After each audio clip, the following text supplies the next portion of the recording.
Hey guys, it's Mika Martinez, and in this video, I'm going to go over the SEO strategy of aeromotiveinc.com.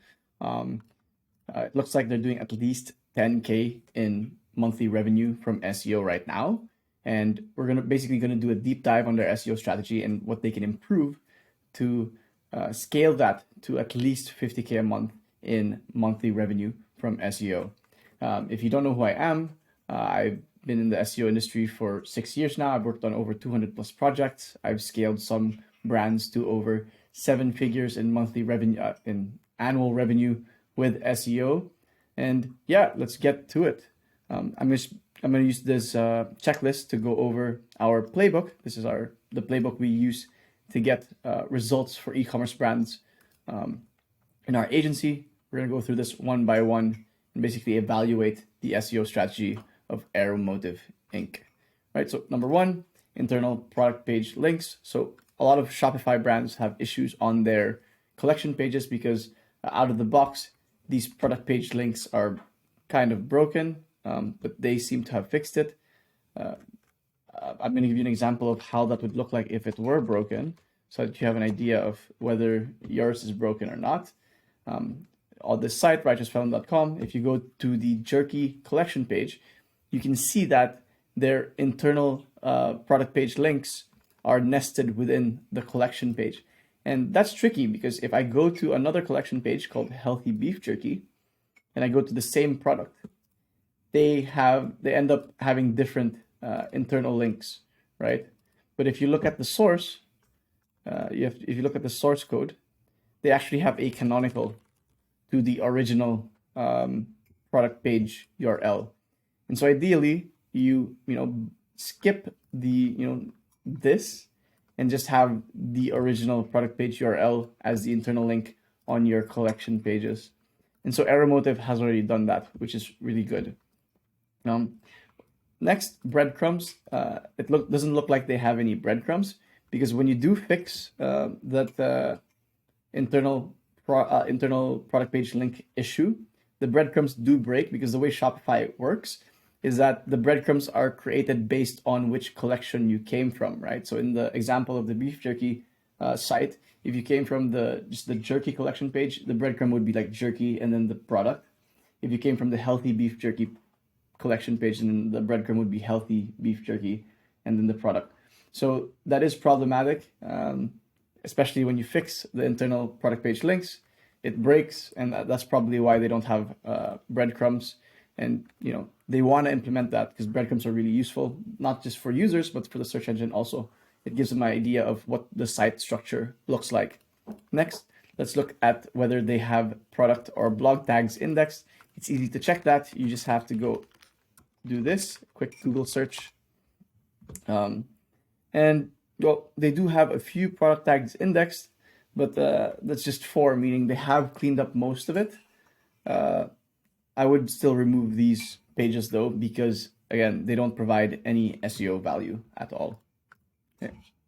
Next, auto-generated collection pages. So those are the vendor pages. Those are the all collection. Wait, let me. You can do a simple search like this.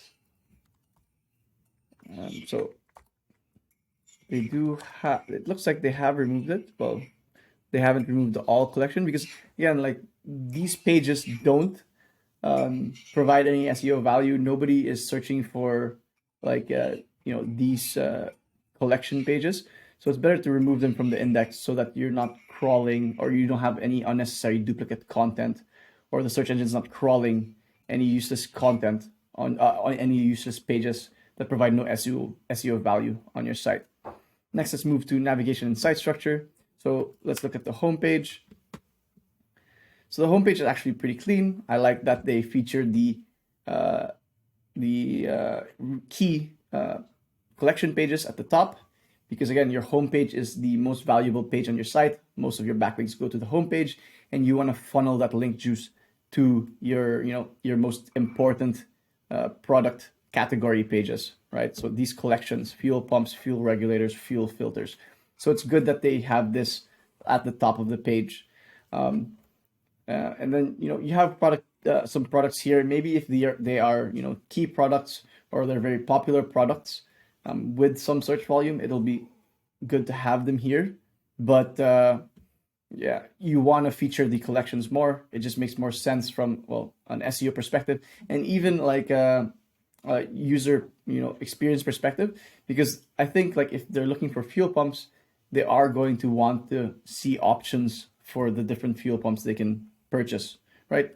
And then down here, like you have other collections here on drag racing, off-road, late model, like things like that. So these don't actually provide any SEO value, and you will want to remove these from the index as well. So they have them indexed because again, if someone is searching for drag racing, this is not what the ideal answer is, right? So you definitely won't rank for drag racing with this collection page. So it might be good for user experience. Like if a user navigates to your homepage and finds like, okay, maybe they're into off-road, but from an SEO point of view, these actually don't add any value. So you want to remove them from the index, right? And then the main menu, like that's this. This is actually very clean. This is really good. They have the different collections, sub-collections. They're categorized really well, it seems. Okay. Next, let's look at some of the collection pages and see if they are optimized for SEO. So here's one I pulled up. So if you want to rank for in-tank fuel pumps, you want it on the H1, the URL, and the title tag, which they have done. So that's really good. Those are the three main spots that you really need to get spot on, because those are the first things that the search engine really checks, right? As to trying to understand what the page is about. So you want to make sure that your target search term is in your H1, URL, and title tag. Next, we have descriptions. We want to add descriptions, ideally like a long. We do a short description below the H1, like maximum 2 lines. That way we're not sacrificing any user experience, and a longer description below the product grid. The reason for that is because we want to add as much content as we can on our collection pages, because more content increases relevance, and it actually provides more context to the search engines as to what the page is about, right? So that the search engines have more information to determine whether this page is actually a good answer to a certain query, right? Like in-tank fuel pumps, okay? And then obviously you have the product grid, which looks pretty clean to me. Maybe if there are some reviews, you want to put some star reviews there. It just improves click-through rate and conversion rate. Frequently asked questions. We also want to add frequently asked questions at the bottom. Again, to answer any questions potential customers might have about in-tank fuel pumps, but also just to add more content to these collection pages. And then internal links. We want to have internal links, not just from the product grid, but in the additional content on your site. So if you had a longer product description here, you might be able to internally link to other things like other fuel pumps, right? Like inline fuel pumps, brushless fuel pumps, etc. Within the content, right? Within a longer description, within maybe an FAQ even, because again, it just helps spread link juice throughout your site. It helps search engines crawl your site easier. And if you help search engines do their job, you actually have a higher likelihood of ranking better, okay? And one thing I want to touch on regarding the collection pages is that when I look at Aeromotive's, how they're doing on the search engine results page, I can see that they're second for most, or a lot of keywords, actually not most, but for a lot of keywords they're targeting, right? And they're second to, you can see here, it's Amazon, Amazon, Amazon, Amazon. And you might think like, okay, it must be difficult to outrank Amazon. They have so much backlinks, right? But it's actually not that difficult to outrank Amazon. You just have to do things that they can't. If someone's looking for an inline fuel pump, or any fuel pump for that matter, some of them are going to want to buy from an expert on fuel pumps, someone who knows actually what they're talking about, right? And Amazon isn't an expert on fuel pumps, but they do outrank you. they do outrank Aeromotive right now. And the reason for that is Aeromotive needs to establish themselves as the expert or authority on fuel pumps. And to do that, they have to leverage things that Amazon can't do. Amazon can't publish blog posts on fuel pumps. So you want to publish some more blog posts about fuel pumps and internally link those blog posts to this collection page. And even at the bottom of the collection page, in your longer description, to any, some key questions a customer might have about fuel pumps, you want to internally link to that from the bottom in the longer description maybe, or the frequently asked questions section, just to show the search engine that, oh, this is the expert on fuel pumps, not Amazon. We should rank this higher, right? So also things like adding more content to the collection page, like I mentioned earlier, that's the kind of stuff that allows you to outrank Amazon. Because if you look at Amazon's, like, for example, let's look at this example, inline fuel pumps. Like, this is their category page. Like, it doesn't have much content on it. It looks like it's just it's an auto-generated page when someone searches for inline fuel pump, right? So your advantage here is adding more content to this page. That way, you establish yourself as the expert in this industry, and you can actually outrank large e-commerce sites like Amazon. Okay, now let's look at the product pages. So what you want to determine actually is if there's even significant search volume for these product pages. And if there is significant search volume for these product pages, then it's important that you optimize them for SEO, right? Again, it's the same thing. We go through the H1, the URL and title to make sure that they're all in line with their target keyword. So for this, it's Phantom 340 Stealth Fuel System, which they have done. So they have gotten this down on both their collection and product pages, right? Description. So we actually like to have, it's over here, information, features, benefits, etc., because those affect conversion rates. What we notice when it comes to product pages in particular is that if you optimize for conversions, that's actually optimizing for SEO as well. Higher conversion rates usually signal to the search engine that users are finding exactly what they're looking for. Hence, and then you get rewarded with a higher ranking if you have a higher conversion rate, right? Yeah, so descriptions, features, benefits, any specifications. Internal links, again, like you want to have internal links to similar products like this. Ideally, you have them in contextual links, meaning within the content. This could be one of those. But you want to have internal links within the content. Contextual links are more powerful than links like this. Okay. Frequently asked questions, which you don't have. You want to have frequently asked questions. Just it improves conversion rates, because if a frequently asked question is about something that helps the buyer decide whether they want to purchase something or not, you want to answer that question right on the page, because again, that would increase conversion rates, right? Reviews. I don't know if they have any reviews, because I don't see any reviews here, any stars. So I'm assuming they don't. That's also useful to have. Again, the goal is to improve conversion rates, and just add more content to the product pages as well, especially if they have significant search volume. That would be helpful. That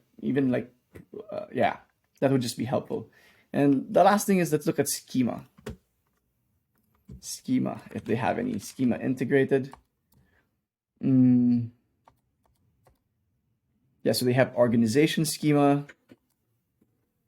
They have product schema as well, with no ratings, because maybe there aren't any ratings, but they do have schema implemented. Okay. Next, let's go over whether they have a blog or not. Let's try to find that. We can do a quick search to actually check that, since we know this is on Shopify. Yeah, so they have some blogs, which is really good. Let's see how we can get there from the homepage. So they have videos, which is really good. That's more social proof for the search engine. Popular vehicles. yeah, so it seems to be a little difficult to navigate to the blog from here. Even from the collection pages, it was difficult to find how to navigate to the blog. So that might be a where we can have some improvements, because they do have like 193 blog posts, it seems. And yeah, it looks like they have a good blog post, because like, blog posts are important because number one, you can rank the blog post on search engines, so that's additional traffic, that's potentially additional revenue, you can capture emails. And number two, even if the blog posts don't rank, they actually improve the rankings of your collection and product pages via internal linking and just topical authority, right?